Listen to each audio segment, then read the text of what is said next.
let's try an example that has linear factor denominator. Okay, remember to apply that 6 important steps.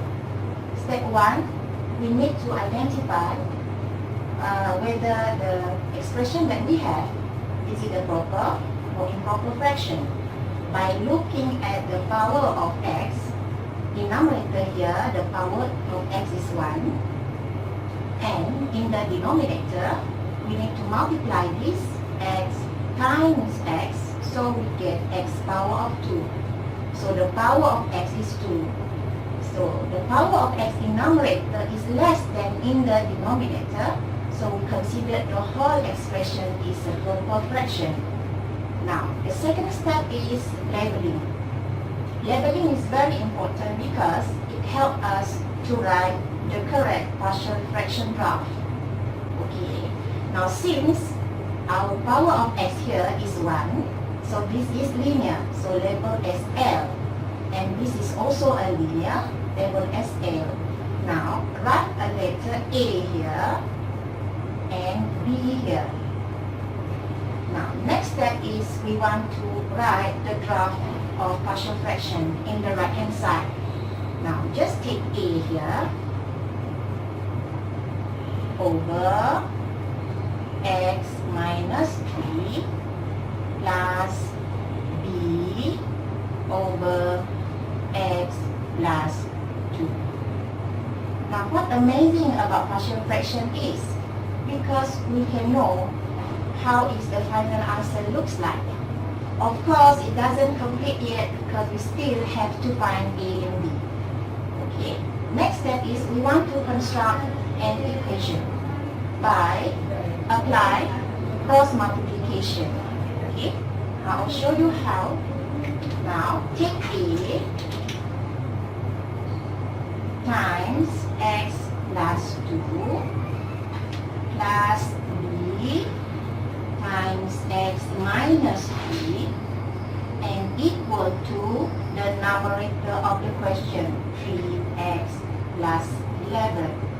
Now always label this as equation 1. Our goal is to find A and B value.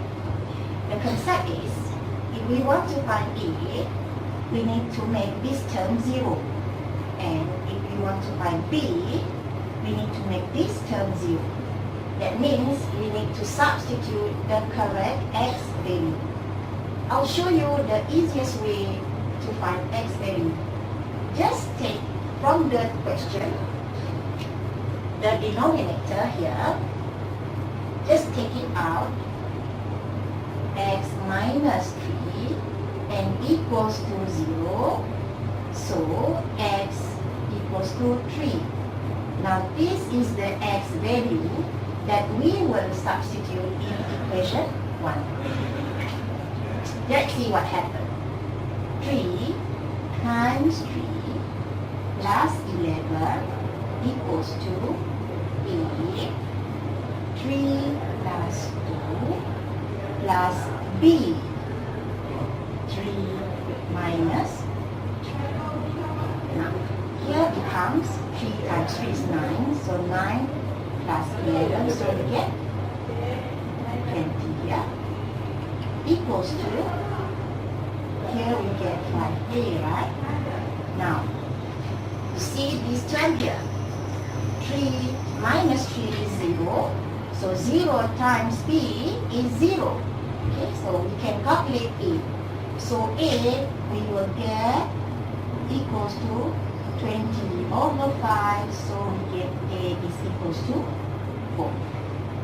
Alright? Now, to find the value of B, now take denominator, okay, x plus 2 equals to 0, means we have x minus negative 2. Now this is the x value that we need to substitute into equation 1. Okay.